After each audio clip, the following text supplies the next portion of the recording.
You know what time it is? It's that time of the week again. And by week, I mean bi-week.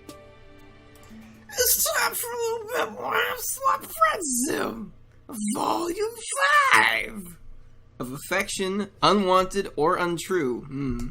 That sounds magical. Walking!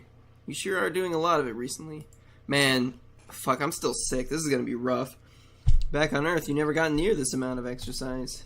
You're gonna be so in shape when this is over, provided you still have all your limbs attached and your bones uncrushed.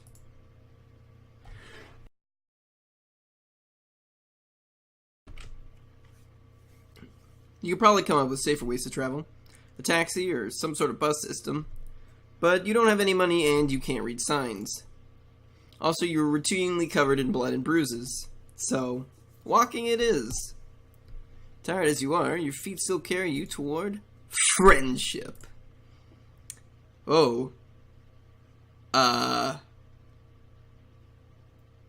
Okay, so that's like his name in regular Trollian script. What?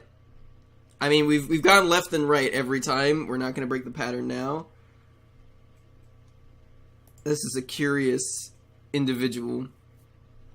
As usual, the streets are hopping, just bouncing around like an overactive bunny rabbit on Easter morning. Up ahead at an intersection of streets is some kind of night market. Well, every market on Alternia is a night market. As previously stated, you are broke, but there's nothing wrong with a little bit of window shopping. Who knows what kind of awesome stuff you'll find? You can learn a lot about a culture from their stores. You're so intent on thinking positive thoughts that you are nearly at the market before you realize that quite a few people are coming toward you in the opposite direction. Some of them are running, actually, and screaming. Looks like something has gone down, violence-wise. It's not a stampede. You aren't in any danger of being trampled, and the street is wide enough to just step aside and let the crowd pass by. Or it would be. You get a brief, furtive glimpse of a pair of focused yellow eyes under a low-pulled hood. Then a hand grabs yours so tightly the tips of your fingers go numb. With a rough yank, you are pulled into the flow of the crowd. The troll girl who has a hold of you speaks quickly and quietly. You have to lean your head in close to hear. We are on a date. You are my mate, Sprint. Or my Moira, whatever you want. We're just a normal couple out for a night on the town. We're gonna go catch a movie and get some soft-serve grub cream. You feel me? Wow, okay. Alright, let's try to fail this immediately. You stop abruptly and someone smacks into you from behind. You go down hard and your hand ripped away from the girl's. She gives you a fierce glower of disappointment. Fine, just more people letting me down. I'll deal with this on my own. I've done it before. She takes a running leap from the alley wall, scampering up and onto the roof like a squirrel up a tree. You're left looking down at the smudge of violet blood she left on your palm. Interesting. An emptiness fills you at the thought of the friendship that could have been if only you'd kept your chill. Leap of unfaith. Leap of unfaith. Alright, well, that was quick. Fuck, I have to scroll now. Alright, back in. Play along and hold hands. Your heart beats so hard you can feel it in the back of your throat. You adjust your grip a little to make your hand easier to hold. In response, you get a squeeze, like she's thanking you. You match her pace, a surprisingly difficult feat considering how short she is. Behind you, people are still shouting. What the heck happened back there? Someone died. Ah, the violet blood's probably not hers. Probably the person who died. You figured that. That's not exactly rare for Alternia, is it? You've seen way more dead people here in the last couple days than you've seen throughout your entire life on your planet. You tell the troll girl you thought that was just kind of normal here.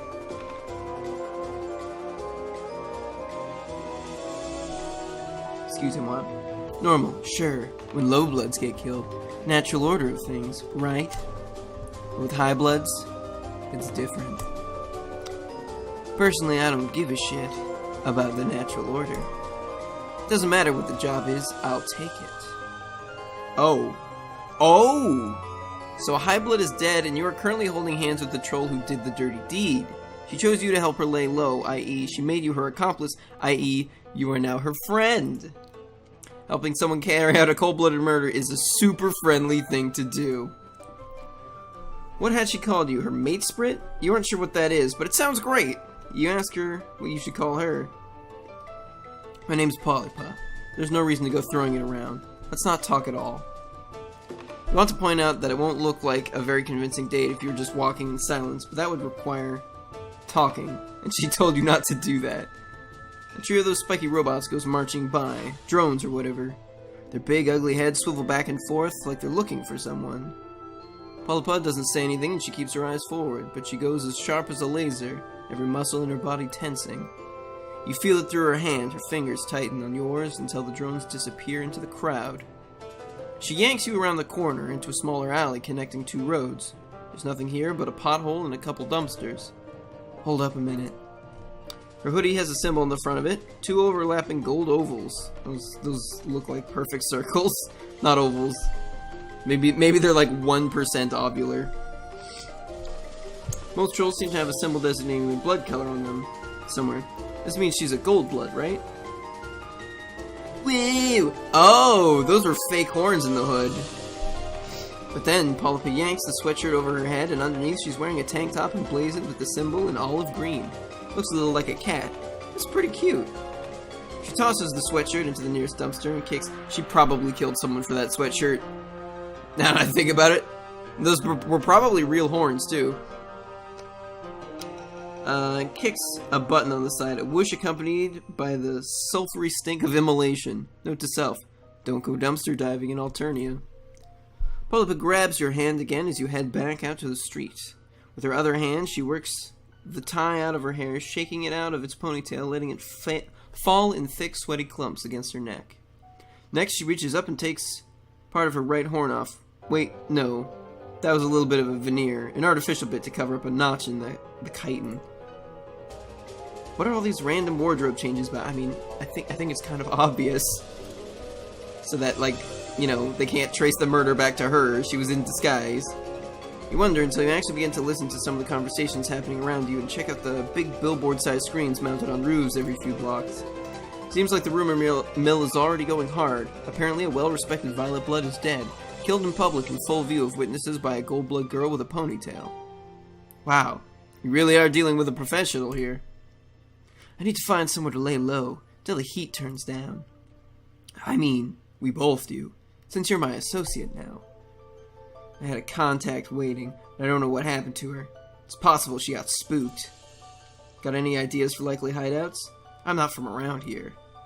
You wonder what in the world made her think you have any idea what's going on ever.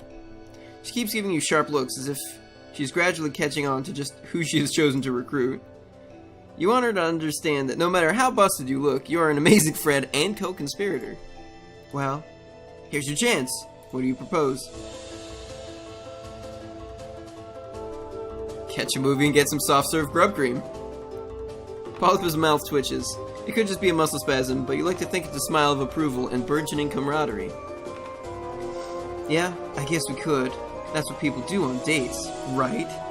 It's been a while. I haven't seen a movie in forever. Let's do it. She squeezes your hand. You would have thought holding hands for so long would get sweaty and uncomfortable. You're certainly nervous enough, but her skin is surprisingly cool. With a couple of exceptions, all of your new friends have been literally cold-blooded. Also metaphorically for a few of them. But you aren't going to judge them for their lifestyle choices. That isn't your place as a friend. Regardless, your point is it's kind of nice holding hands even if it is under completely false murder pretenses. Come on, there's probably a theater in there. Makes sense. You aren't from around here and you don't think Polypa is either. But you can always recognize a mall when you see one. Stores and escalators and fountains full of slimy mall water that's probably been in there for years. I mean, I think it just goes through like regular water circulation, like, you know, all the water in the bathrooms and stuff, and like the fire hoses that they would have in malls. I don't think it's like a closed circuit just for the fountain. The same way it's not a closed circuit for like fucking toilets and sinks and shit like that. I mean, I guess well, no, even then it's not a closed circuit. The biggest difference between this and an Earth Mall is that there doesn't seem to be anyone working at any of these stores. Everything is automated.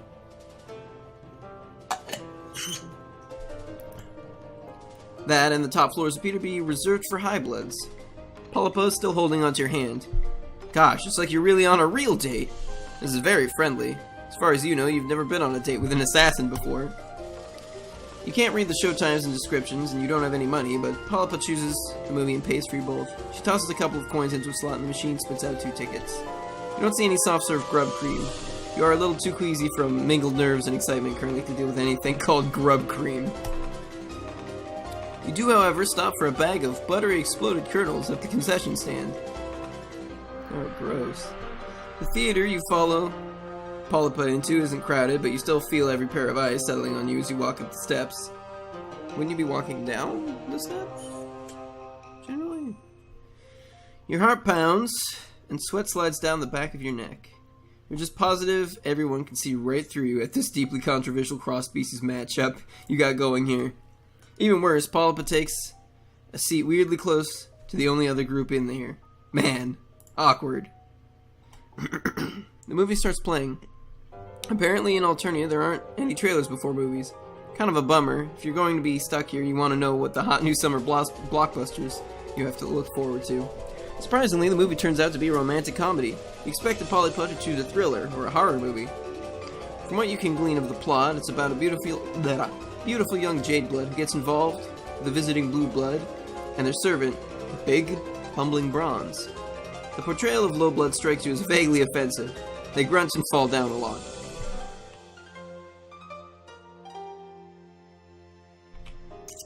The caverns look a lot fancier than you remember from the time you hung out with Bronya, just a lot bigger and more glittery.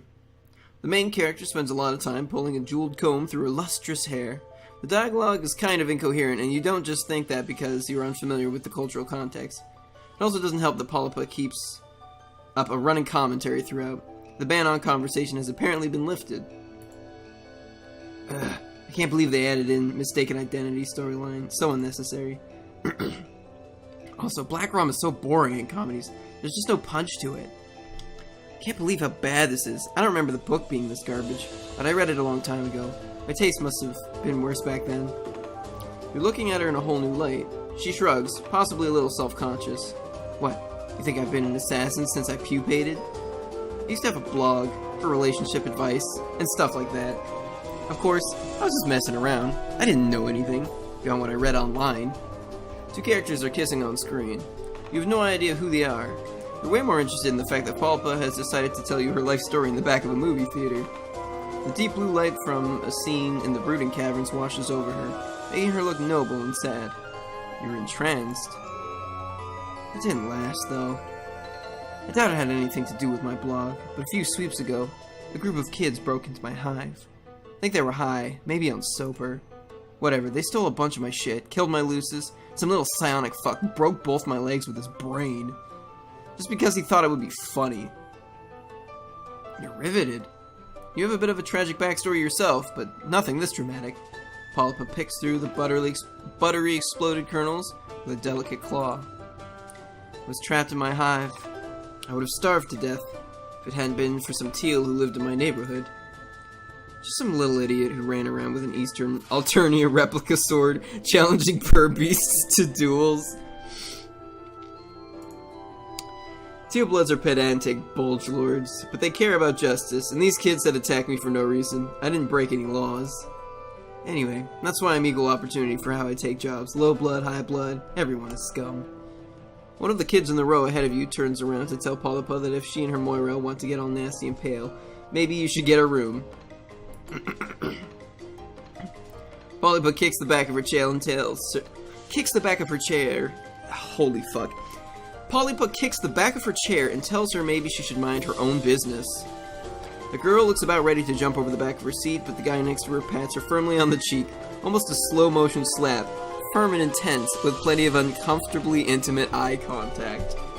That's a textbook papping right there. The girl settles down after that, and everyone goes back to watching the movie.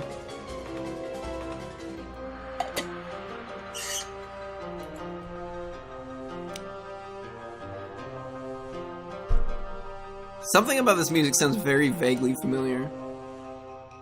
The rest of it goes by with your head spinning and your heart in your throat. You're glad Polypa trusts you enough to share her past, but you're nervous about her talking about it in public. Wasn't the whole point of coming to the movie to lay low? Think about it. That girl sees the description in the alert. She's not going to be thinking about the noisy olive blood getting all conciliatory in public. It's way safer than skulking around, believe me. Gosh, Polypa really is an expert. You're so glad you got to go on a date with her, even if it was mostly fake.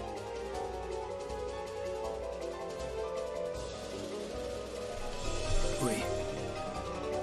As soon as you're back out on the streets, Polypa pulls out her phone. Slowly, her face falls. Fuck, that little nooklicker. Thought she bailed on me, but according to Chitter, she's dead. They got her. Damn it. I told her to be careful. Her sadness is quickly turning to rage, vibrating off her in frantic waves. Her voice gets louder too. People are starting to look your way. Heckling in a theater is one thing, shouting at a phone about murder is another. This is going south fast. You've got to calm her down.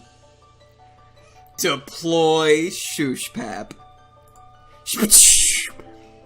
For lack of a better plan, you copy what you saw the troll inside do to his angry date. You press your palm firmly to her cheek.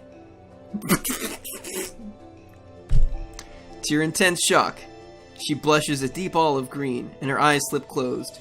She leans into your touch, as if she is drawing comfort from this tiny little gesture, and she blinks and pulls away. Listen, I'm technically on the clock right now. Let's be professional. Well, I mean, you were the one having the flip out. She bites her lip, hesitating, and she reaches up and repeats the gesture on your face. An unbelievable warmth fills you. Could it be the warmth of friendship? You're a weird-looking double-horn amputee with very few social skills, terrible survival instincts, and both short-term and long-term memory loss. But you're alright. If you ever want to earn a little cash, I could use a partner I can depend on. Is it raining? No. Those are just tears in your eyes. Tears of gratitude. Okay. Don't get too choked up. You're definitely just gonna be paid. You're sure, Polypa, that due to your general ineptitude, you wouldn't want it any other way.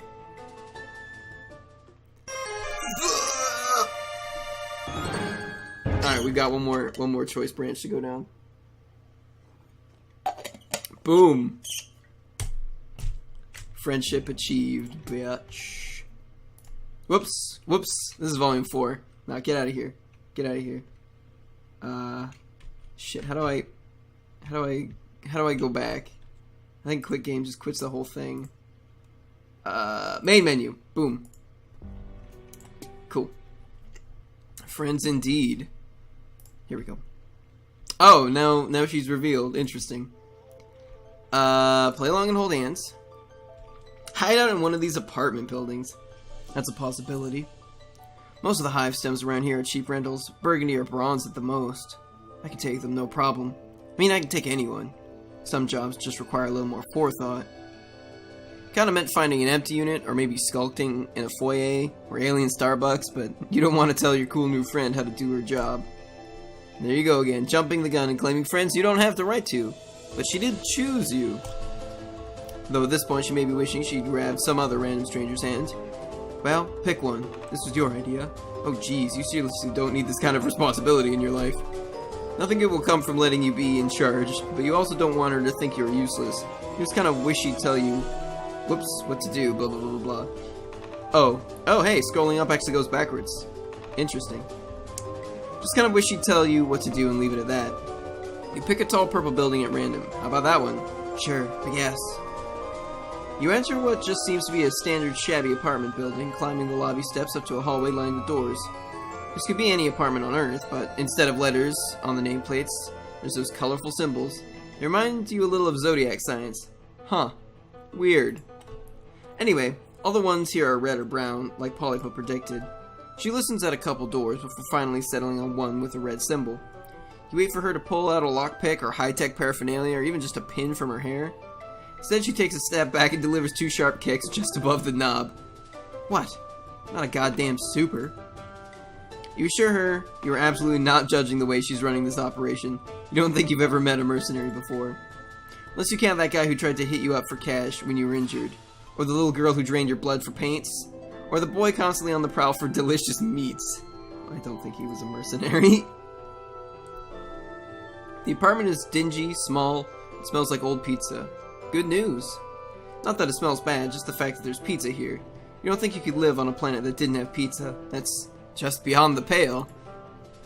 You try and shut the busted door as well as you can. Polypa plunks herself down on the couch and pulls out her phone, or what had Skyla called it, a palm husk?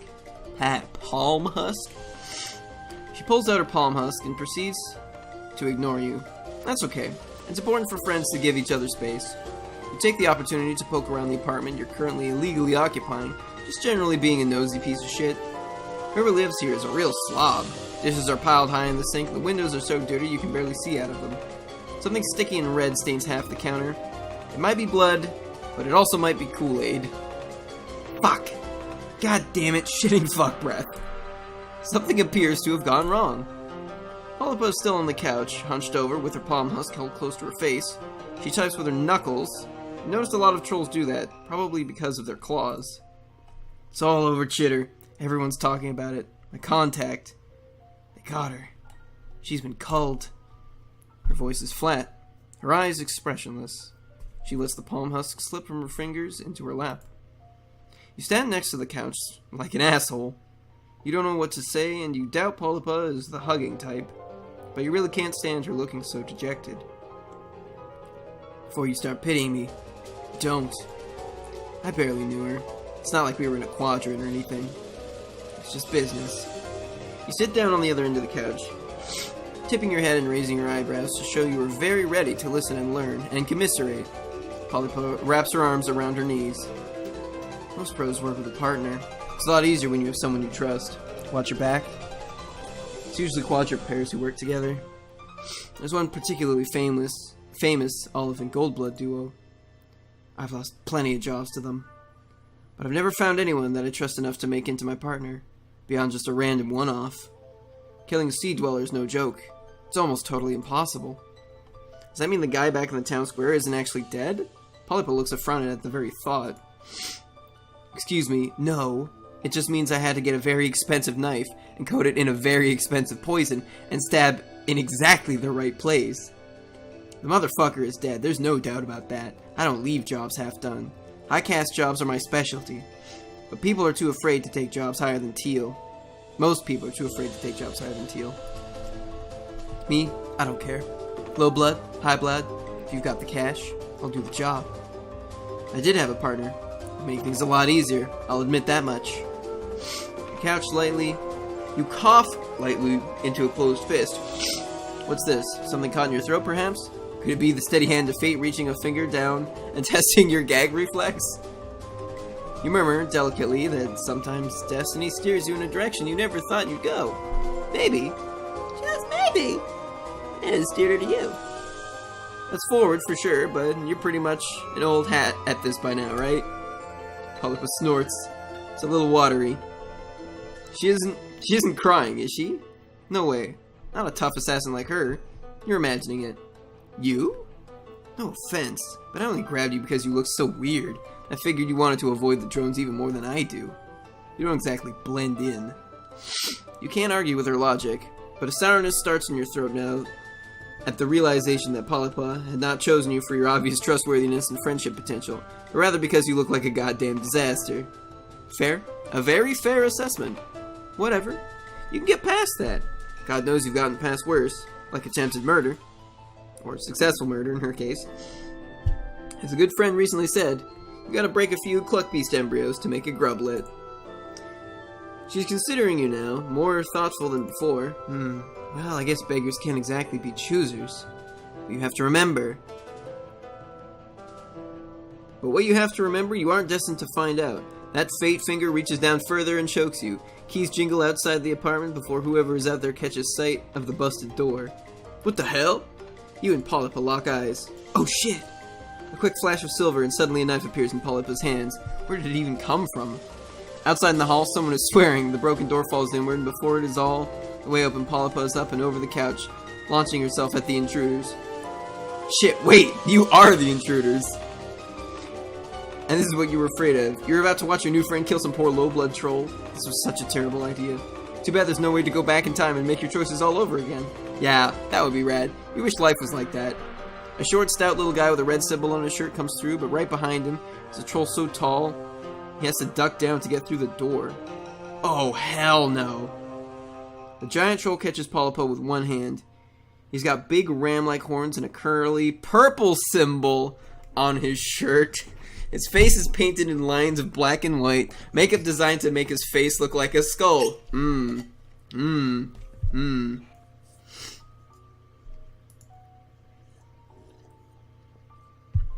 Look, babe. Look at these tiny wriggler thieves. Polypo writhes in his grip, clawing at him like an angry cat. Man, fucking, why does Hussey have to have every fucking cat girl die to a goddamn clown? Okay, that's not true. Well, it's maybe true. In the Alpha timeline, Mulin died to the fucking bomb. But maybe there was a timeline, because there were like a bajillion timelines where they all died. So who knows? Maybe there's some timeline where Kurlauz killed her. It's not impossible. Polypo writhes in his grip, clawing at him like an angry cat. He hangs on, giving her a shake. Shit, you have to do something, but what? If you get in that purple guy's reach, you are absolutely going to get killed. You try to move your feet, but your survival instincts are kicking in and you are rooted to the spot. You can't do anything. You're useless. You don't even know what happened to Polypo's knife. God, you wish you'd taken some self-defense classes back on Earth. The high blood gives Polypo a wide smile and tosses her across the room like he's lobbing a dodgeball. She lands on her back, rolls to her feet, and bolts for the window. Of course you'd have a high blood mate spirit. The high blood turns to you and sticks out a big gray tongue, and wow. Suddenly you can move your feet again! You throw yourself out the window after Polypo. You're only one floor up, but that's one floor more than you would like to be falling out of a building. Your fall is broken by Polypo, meaning you get a collection of bony elbows and knees applied to your gut. She bares her teeth at you. Get off, idiot! You're definitely going to call the drones. We've got to run. You roll your big floppy body off of her and hustle to keep up as she peels off down the street. You throw one last glance over your shoulder to see the two guys hanging out the window. The high blood waves lazily. Polypo starts out strong, but pretty soon she's limping and leaning on your shoulder. A jagged piece of glass is wedged in her calf muscle. You lean down to get a closer look. You're no doctor, but recently you've become an expert on acute injuries. What the hell? Stop, you want me to leave a blood trail? You need to split up, now that we've been seen together. Your heart sinks all the way to your aching feet. God, you've been so sure you had this one on lock. You mention, half mumbling to yourself, that maybe it would be better if you stayed together. Safety in numbers and all that. Oh yeah? Maybe safety for you. This was a terrible idea. I can't believe I trusted that someone could have my back. Yeah, let's do another of your amazing plans. Sounds great. She leaves you at an intersection of streets. Even though she's no longer leaning on you, you nevertheless feel a heaviness settle inside you. Philosophically. A deep fatigue so intense you want to curl up on the ground. So you do. At least your ass didn't kill her.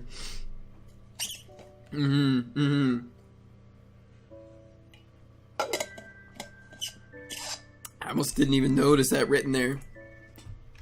I think that's her whole path. There was not an, there wasn't an extra option after the apartment, was there? I don't think so. Nope. Okay, cool. On to the other fellow. Okay, yeah, we done with this. Really, his name is Zebra Kodak. Fuck off. Okay. Your stroll takes you into a nice part of town that seems to have a larger, more McMansion-style hives.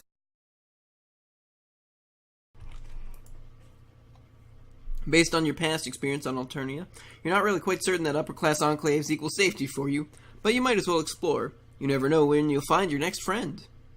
The power of positive thinking must be on your side, because someone emerges out of the shadows of these sprawling suburbs. Interesting music. Oh, hello there. I don't believe we've met. I'm sure I would have remembered someone with such a unique look. You don't know... Okay. You don't know where you are, do you? At this point in your time on Alterna, you don't know if it's wise to admit that you're lost and naive to the ways of the world. But you don't know what you could say to try and convince this guy that you've got any kind of street smarts. You nod your head reluctantly, but he actually looks more interested in you after the confirmation that you're new to the neighborhood. Have you perhaps found someone who likes you for your vulnerability and naivete? That would be sure fantastic luck. It's a good thing that I found you. Not everyone is as respectful of low-bloods as I am. Oh, but I shouldn't make assumptions just because you're not much to look at. My bad. I don't mean to be forward, but you're just so interesting. Mind if I ask what color your blood is? You hesitate. While you're still terrifyingly ignorant of the intricacies of this Alternian society, you're starting to feel terrifyingly informed about the role that blood color plays in this world. And you've managed to gather by now that plain old human red isn't considered one of the better colors to have. What do? Tell the truth. Red, huh? Wow, that's so unique. Unique. I've always liked the color red. I don't think I've ever filled a quadrant with a red blood before. Oh my fucking god. I mean, I don't think I've ever made friends with a red blood before. You don't know what a quadrant is, or what it means to fill one. Given your experience on this planet so far, you're nervous that it could mean something violent. That depends on the quadrant. But you don't want to further expose your ignorance, so you just say that you're as excited for this friendship as he is. Heh, you come on strong. Nice. You need a place to stay for the day, right? I can help you out with that. I've got plenty of spare rooms for guests in my hive. Whoops. You know, because I believe it's important to help out the undeserved members of the community when you can. Underserved members, sorry. My hive is this way. Shall we? Follow him down the street. You guess it must qualify as a nice night because you see lots of other trolls walking around here too. Most of them are dressed as nice as zebra. You see a few shabbier looking trolls that must be low bloods walking with high bloods. Today is actually Flushed Affirmation Day, so you'll see a lot of trolls taking their mate sprits out to celebrate. Luckily for you, my flush quadrant is currently empty, so I'm all yours tonight. Yikes. That sounds a little weird. He doesn't need to be all yours, you assure him. You're an easygoing individual who's happy to share their friend with plenty of other friends. Sure. Sharing can be a good time if you're into that. I could be speaking, personally. Like maybe with 2 low bloods. But not in an objectifying way. Everyone involved has got to respect each other, you know? Wow, what? You have no idea how your innocent comment about friendship got taken to this particular place. You decide that maybe the best thing to say here is nothing, because who knows how he might interpret you next. Misinterpret you. Huh. Looks like there are a lot of high blood, low blood couples out tonight for the holiday. Pretty unusual to see in this neighborhood, to be honest. It's sad, but most of these low bloods are probably with their mate sprits because it's socially advantageous. Pretty shitty of the high bloods to take advantage of that. Not everyone is as socially conscious as I am. I think it's super terrible when high bloods don't treat their low blood mate sprits like the queens that they are. You look around at all the other couples, the class divide is pretty noticeable, and some of the high blood trolls have scornful looks on their faces when talking to their low blood dates. One troll, dressed in cerulean, is making her shabbily dressed mate sprit kneel down so he can give her a ride on his shoulders. It could maybe be a cute coupley thing, you guess, except she's sure laughing a lot and has the heel of her boot pressing into the back of his neck. You don't want to speculate about what people might be into, but that does seem kind of humiliating. Zebra sees what you're looking and shudders theatrically. In the process of waving his arms around in disgust, he slips an arm over your shoulders. Oh my fucking god. I'm so sorry. You shouldn't have to see something like that. God, you're trying to think of a tactful and friendly way to move away from his arm around your shoulders when you arrive at what must be his hive. It's the biggest and most McMansion-y hive in the block, and when he stops in front of it, he lets go of you to gesture proudly at his sprawling home.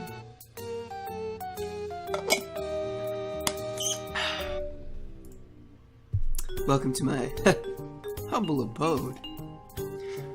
just feel grateful, you know, to be able to share my wealth with those less fortunate. Hey, Notorious Crab, how's it going? That's...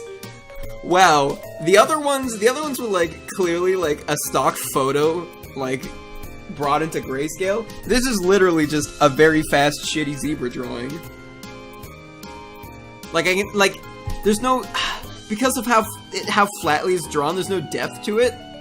Like, you can tell that's supposed to be a mane going back, but it literally just looks like a fucking Donkey Kong curl on top of the zebra's fucking head. I just love how it's just like... It's just slid right the fuck in. When you walk inside the front door, you're greeted by a very distinguished-looking white zebra. All zebras are white. With black stripes, and this is white with gray stripes. It's like... Why even call it a white zebra? That's fucking stupid. It has normal zebra markings all over its body, except for around its neck, where the dark gray zags have formed a shape that looks like a bow tie. Almost like it's wearing a suit. Oh my god. I wish I could see that. You don't know how its zebra face is managing to radiate pure disdain when it looks at you, but it is unquestionably the energy you're getting. Don't mind my Lucis. He's kind of socially old-fashioned. But he lets me keep low bloods around the hive to help out and stuff, so he's not all bad. Let me give you the grand tour. As Zebra takes you through the spacious hive, you can see other trolls in several of the rooms. Most of them aren't wearing clothes as nice as Zebra's. You're guessing these are the low bloods he just mentioned. They seem to all be doing chores, sweeping, cooking, exchanging green slime and troll-sized bathtubs for other, possibly fresher green slime. Yeah, welcome back, Notorious Crab. It has been a while. We're almost through Ascension 15 with Silent and onto the defect. Obviously, we'll continue after we're done this. Each of them glances up at you and Zebra when you pass by, then looks deferentially away. Deferential. I don't know how to pronounce that word. The Zebra Lucis is following you, and every time you exit a room, it pauses in the doorway to whinny out what could be orders, or possibly he's just berating them. You arrive at an empty ballroom-looking space upstairs, where several low-blood trolls are hard at work cleaning up the remains of what must have been quite a party. Zebra seems to notice you notice how all the trolls in here are scrubbing the floor, and how they're all avoiding your eyes. See? I told you I'd take plenty of guests. I believe it's important to promote diversity, you know? So that's why you don't see other indigo bloods here. Looks like all the guests are busy today. Well, an important part of communal living involves contributing your labor when it's necessary. Right, guys? A few low bloods mutter in affirmation, while others just put the sponges and mops down to prostrate their whole bodies on the floor. Zebra looks a little uncomfortable with the bowing, but not that uncomfortable. He doesn't introduce you to any of them. They don't all realize yet that my hive is a sanctuary from the harsh injustices of the outside world. Anyway, enough about my low-blood guests. Let's take care of you, shall we? That, like, constant wink. Perhaps his Lucis has had enough of tolerating your presence, because it takes the opportunity to stop following you and go huff at more zebra guests. At more of Zebra's guests. More zebra guests. Now, for better or worse, you are alone, and Zebra has turned all of his attention on you. The smile seems very friendly. You want to see it as friendly. The night is still young. I'm happy to do whatever you want to do. You feel like going out on the town to celebrate Flushed Affirmation Day? I have lots of other friends I could introduce you to. Help you meet the right kind of culture, you know? Or, if you're tired, I can show you to your guest room. I can show you to your guest room now, and we can have a nice night in. Go out, or stay in. Man, I don't like that his, like, creepy, leering stare and smile are, like, just barely visible between the two dialogue boxes. Show me to my room, please. You think that going out with Zebra on Flushed Affirmation Day might potentially give him the wrong idea. And besides, you're pretty tired, so you don't feel like going out. You tell him you're ready to retire to your guest room now. Sure. Oh, bruh, by the way, Have you heard of Chixie Roixmer? You probably haven't. You don't seem like you're a very serious music fan. Been busy for Twitch. All my favorite Twitchers are so far ahead. Pretty happy catching the stream. Big Noli Grin? I don't know what that is. I do love Fireball though. No, I think I brought the last of my Fireball with me when I went camping with my dad a while ago. I don't think I have any here at the moment. But, or wait, no. I didn't bring anything.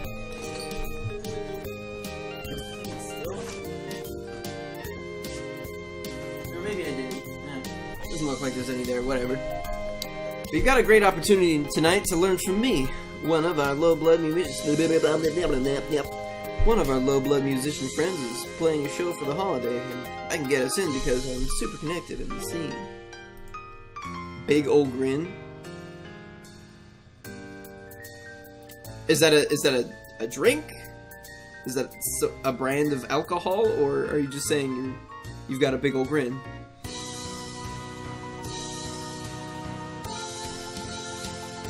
You should go, just in case she's there. You could have sworn you told him you wanted to stay in tonight, but okay. You can gather the remains of your energy and go out to this concert with him. That's what a good friend would do. He takes you across town to the concert, only trying to hold your hand or put his arm around you a couple of times on the way. So, it could be worse. Maybe hand-holding is totally platonic on Alternia. You hope so. The concert itself is one troll with a guitar and a harmonica who, according to Zebra, is a low-blood whose songs are spreading true radical messages. Almost as radical as Chixie's. You enjoy the tunes as much as you can, but you don't understand what the lyrics are trying to say. You ask Zebra what the lyrics mean, since the message is apparently important to him. But he gets annoyed with your question. What? The lyrics are about, well, they're about a lot of things. Social justice and oppression and stuff.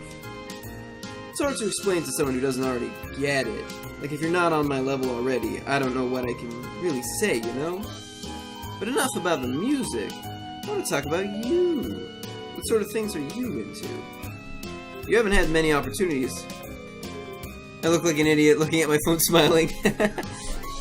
Nice. Kind of like one of these, except probably less pointed teeth, I'd imagine. Although, you can get your teeth sharpened, that's a thing that you can do. Or you can get like a shark tooth, like, gold grill. If that's what you're into. You haven't had many God damn, I cannot fucking talk tonight. You haven't had many opportunities on Alternia to talk about your interests. How exciting! No, I read that with not the right emphasis at all. You say that you like playing games, but he's already interrupting you. You wish you could afford his teeth? I have a feeling actually having teeth like that would make some things difficult. Like maybe the pronunciation of certain words. Or sounds, I should say. Phonemes, I think is what they're called. Cool. Sounds great. Really interesting stuff. But what's your quadrant situation like? Man, every time I stop to fucking talk to chat, I completely forget, like, the actual voice I gave him, and it just, like, kind of morphs a bit. It's harder to pretend that you know what he's talking about now that he's asked you about quadrants directly. You admit that you have no idea what he means by quadrant situation. Whoa. You're even more clueless than I thought. Don't worry. I still find you attractive. He goes into a brief, but not really brief enough explanation of the 4 types of romance on Alternia. Mate-split the flesh quadrant, which to you sounds the most analogous to human romantic partnerships. Morally, just the pale quadrant, which sounds like an exceptionally codependent friendship by human standards. Auspicism, the ashen quadrant, which you don't understand at all. And Kismicitude, the black quadrant, which just sounds like repeatedly hooking up with someone you hate. You're fuzzy on the details of all 4 of these things, but you understand enough to get that he's asking if you're single. You tell him that you're, really just want to be friends. Of course. I super respect your choices. If you ever change your mind, I'm right here. And being in a quadrant with an influential yet sensitive and socially aware indigo blood like myself would make it a lot easier for you to survive and thrive on Alternia. Wasn't he criticizing that kind of high blood, low blood, socially advantageous relationship just a few hours ago? Would be very friendly of you to point out this hypocrisy, but so you don't mention it. After another song, another troll at the club sidles up to Zebra and whispers something in his ear, and skulks off again. Zebra looks alarmed, glancing around him and edging toward the club exit. He's got a tip that there's about to be a culling at this concert. We should get out of here. You definitely agree with him about wanting to get out of here. You look around at the rest of the audience still enjoying the show. You and Zebra are the only ones getting ready to leave. Is he going to warn any other trolls here of the danger? Oh no, definitely not. If I were to warn any of these lowbloods that a culling was coming, that would mean risking my life too. Not that I've ever tried, but everyone knows that. The Highbloods here will probably be fine though. We've got each other's backs. It's important to look after your comrades in the struggle. Sure enough, you can see that the other trolls here, who, much like Zebra, stand out because they're wearing nice clothes, are casually but urgently leaving the concert venue. The lowbloods are still clapping and singing along with the singer on stage. No one has given them a tip-off. Come on, you gotta scram. The two of you abscond, getting away from the music club as fast as your legs can carry you. By the time Zebra's decided it's safe to slow down, you are tired and out of breath. Looking around, it seems like you've arrived back in the Highblood part of town. You wonder if drones have descended on all those trolls at the club by now, and you just can't hear it because this neighborhood is too far away, closed off and sheltered from the violence. Whew! That was a close one. Going to low-blood cultural events like that can be dangerous, but it's one of the risks that you have to take if you want to be an activist. I can't tell you how many times I've risked a culling and to fight for low-blood You literally did the opposite of that. Civil disobedience is the only way to fight the authoritarian state. Uh-huh. He turns to you and takes one of your hands in both of his, looking deep into your eyes. I just think it's so cool how you supported me back there when we risked our lives for the cause. Again, that's literally the opposite of what happened. You fucking bailed. That's probably the best way you can contribute as an activist and ally, you know? By supporting me. And speaking of activism, we were talking about quadrants earlier. Let's get back to that. That's what does that have to do with activism at all? This guy just does not want to take no for an answer. Once again, you reiterate that friendship is what you're looking for here. He nods enthusiastically and squeezes your hand tighter. Fuck yeah, I love friendship. I've always believed that a strong friendship is the best foundation for any successful romantic relationship. And many trolls start by being friends first and enter into a quadrant later. Even if you try to be friends but then fight too much, they can still prepare you for a colligonous quadrant. Either way, the thought of being your friend just makes my blood pusher beat a little faster. Sure, you say. If that's what we're doing is extolling the benefits of friendship, then boy do you have some things to add to his list. For instance, friendship can give you a sense of platonic companionship for your fellow man, and friends can also come in handy when you need someone to help you move, or take you to the airport, or other non-romantic activities. I think friendship is a great thing to pursue for its own merits. Friendship is so great that once you have it, why would you want anything more? Hell yeah, totally. You're so right that friendship is a great first step. Did you enjoy the concert tonight? Did it persuade you to be an ally for low blood rights? Undertale.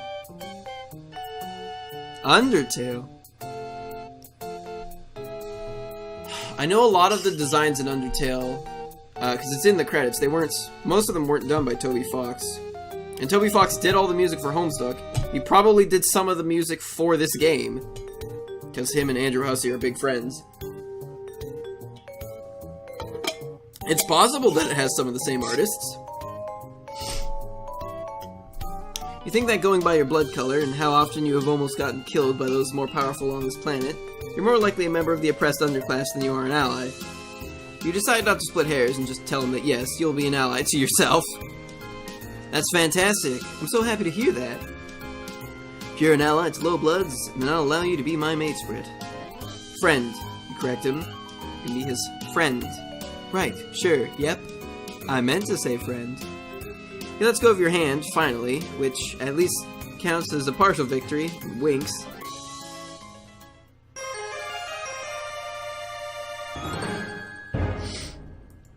Wow, that was just... That felt really one note the whole way through. There was like no well, I mean, I happened to pick like all the right options right from the start, so We'll see. Oh, really? It's not that I don't want to be friends with other high bloods, but I'm a busy troll, you understand? So I only befriend folks that I might, you know, want to fill a quadrant with someday. Besides, high bloods just don't need as much help in our unjust society. Stay awakened. He pumps his fist in the air and you immediately copy him, but the gesture doesn't seem to be enough to change his mind about you not being oppressed enough for his tastes. So, I just don't think it's going to work out between us. Out of his league. Rip. Alright, well that was fast. Alright, so the next is the option to go out, tell the truth. I love that zebra. Let's go out! You're not crazy about the idea of being alone with this guy for the rest of the night. Plus, if he's as popular as you say he is, that means more potential friends for you to meet. You tell him that you're interested in going out. Cool, cool. Sounds like a great time. I'll just go get ready. Actually, I think I'm more in the mood for a nice, quiet night in. Okay, so you get the opposite every time. Maybe television streaming service and lower the temperature, if that's cool with you. Netflix and chill. Boy, that has the same connotation as it does on Earth. That's not cool with you. You stumble through expressing some misgivings, but he talks over you. Great. Sounds like we both feel like staying in tonight. I'm not gonna lie, I am psyched to stay in and have you all to myself. I just want you to feel comfortable, whatever we choose to do. You're not sure why I asked what you wanted to do, since your preferences don't seem to matter much. My Lucis and my guests have probably prepared a delicious meal for you by now. Let's finish the tour first. I assume you want to see my room.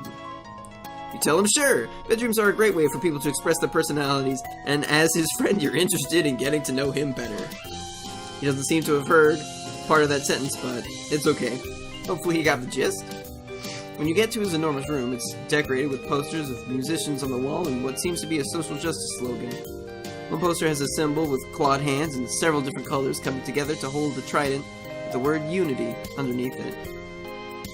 Another poster features a rainbow of colors ranging from rust to olive green that proclaims him to be a low-blood ally. Two other low-blood servants are in here, one of them standing on a stepladder to dust some high shelves, while the other crawls around on the floor scrubbing and picking up wrappers that Zebra seems to have just littered there. Pretty sweet place, right? You look confused by the posters. Your music taste probably isn't refined enough to have heard of my favorite bands. I only listen to subversive musicians that speak truth to power.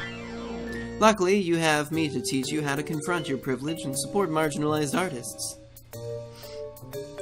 Also, did you notice my rad pile? It's a perfect setup for feeling jams with your Moirel. He winks at you. You don't know what a Moirel is, or what he means by feelings jam, which sounds like in theory it could be a nice thing, but maybe not given the sleazy way he says it. You tell him that it looks like a very nice pile of things. You spot a couple pillows, what looks like a Muppet with a disturbingly long nose, some rainbow bow ties, a few horseshoes. You look intrigued. Want to lie down on it for a second? Don't have to do anything, but sometimes it can be nice to just, pacify each other a little bit. He sprawls on the pile in what he probably thinks is an enticing way, like he wants you to draw him like one of your French girls. You turn away to try and hide the disturbed expression on your face because turning down his advances probably isn't the best way to secure his friendship. As your eyes cast above the rest of the room, you notice that the low-blood servant scrubbing the floor is having a coughing fit. You can tell that she's trying to cough unobtrusively, but it seems like she's hacking her lungs up, with each big cough racking her whole body and making her shoulders shake. Concerned, you crouch down by her side. She jumps when she notices your concern and mumbles that she's fine and that you don't need to worry. But she doesn't look fine. Now that you're getting a closer look, you can tell that she seems to be underfed and exhausted. With sickly shadows on her face and scraped up knees and elbows. She looks bad. You know bad, considering how much of your time you've recently spent stumbling around with various excruciating injuries. He mentioned to Zebra that his guest is not looking so good. He frowns, getting up from his pile of stuff to come investigate. Looking down at you in confusion and not sparing a glance for the low blood. What? What are you even talking about? Servant tries to go back to her scrubbing, but she struggles with coughing and scrubbing simultaneously. It's hard for you to watch. Surely she would feel better if she took a break and ate or drank something. Ask Zebra about the hot meal you said was being cooked for you. Maybe you could give some of it to the poor sick troll? Yeah. Jeez. You're making me look bad. There's no way a guest in my house could be going hungry. I respect low bloods and do everything in my power to take care of them. What? You think you're a better ally than I am? Considering your status, or lack thereof, on this planet, you're not sure you count as an ally so much as a member of the oppressed underclass, but you let that slide. You hasten to explain that you didn't mean to criticize him, and you're sure he's doing a fine job at being an ally to low bloods. Yeah, well, it's not easy. Whatever. Maybe we should go eat now. I don't feel like having a feelings jam anymore. He turns and leaves the room without showing any sign that he'll do something for the sick low blood. You mouth an apology to her behind his back, and she just gives you a tired wave and goes back to scrubbing. Zebra leads you downstairs to the dining room, where Lucius is supervising a team of low bloods, setting the table with what looks like a 4-course meal. The look on the Lucius's zebra face is now even more disdainful than before. His bow tie seems angrier. Looks like dinner's almost ready. Cool. Of course, you're probably not going to offer to pay for any of it, are you? Figures, low bloods, I mean, trolls in general are always expecting me to provide for them, without ever offering any concupiscence in return. For once, you're kind of glad that you're unfamiliar with his alien vocabulary and innuendo. You have absolutely no money, which he definitely knows. You pay him back for the dinner in friendship? Yeah, well, I'm not sure if I want to be friends with someone who has a problem with the way I do activism. I have it on good authority from every other high blood I know that my intersectional praxis is valid. You stumble over your words in your haste to assure him that you're in no way meant to say he's not valid. You never met a troll so valid. Whoops. Fuck, that's right-click does that, so if my hand's just like resting on the mouse wrong, it goes to that screen. You've never met a troll so valid. No one believes in his validity more than you do. Whatever. Let's just eat. Both sit down at the table while the low bloods set the table, light the candles, and serve the appetizer course. You can't help but notice that most of them look just as malnourished and sickly as the troll upstairs, but it might be best not to bring that up again. You eat in silence for a while, and Zebra looks like he's stewing over something. Then he sets his fork down and looks over the table at you with a frown. You know what? I just realized. You totally denied my low blood her own agency when you questioned me about not feeding her. Yeah, what you said was totally problematic. You don't respect low bloods at all, do you? Not like I do. You try to apologize, saying that it was not your intention to disrespect anyone, but that you're sorry you apparently did. He doesn't let you get the words out. People don't realize how tough it is to be a high blood troll who believes in social justice. Seriously, I face my own kind of oppression for speaking out and being an activist for low blood rights. For one thing, I never get the conciliation or concupiscence I deserve. My quadrants are always going unfulfilled because no one else agrees with my radical views. I thought you'd be different, but you don't get it either. You try to tell him that he's got you all wrong. You agree with his radical views and believe in low blood rights, which is why you were concerned for his guests in the first place. He acts like you didn't say any of what you just said. Just another one of the oppressors complicit in the unequal power structures of our fucked up society. Your lack of awareness of your own privilege really makes me sick. You must think you're so oppressed with your red blood and multiple injuries. What you're doing now, rejecting me and criticizing me, is really the exact same as what subjugators do to the low bloods they call. You probably deserve whatever shitty position you have in society. Unlike me, I deserve to have this nice house and low blood servants and full quadrants for being such a good activist, okay? He's standing up by now, advancing on you with the zebra, stamping its hooves threateningly at his side. It's the fucking vibrating zebra. You scramble back, trying to make your way to the door. It's tricky because you have to step around all the low bloods who seem to feel strongly that they should get away from Zebra when he's angry. You don't make it to the front door fast enough on your own. Oh fuck, I think we just got trampled. The terrifying equine scream. Zebra's Lucis rears up its hind legs and strikes you with its hooves, battering you through the front door and breaking some of your recently healed ribs again. Take your privilege and offensive views and get out. Anyone who doesn't respect low bloods is not welcome as a guest in my hive. It would behoove you to stay away. And that's Volume 5 of the Friendsim. Let's play some Slay the Spire. Give me a hot minute while I get that all set up. Oh, I gotta change the thingy in Twitch. Gotta stop the recording.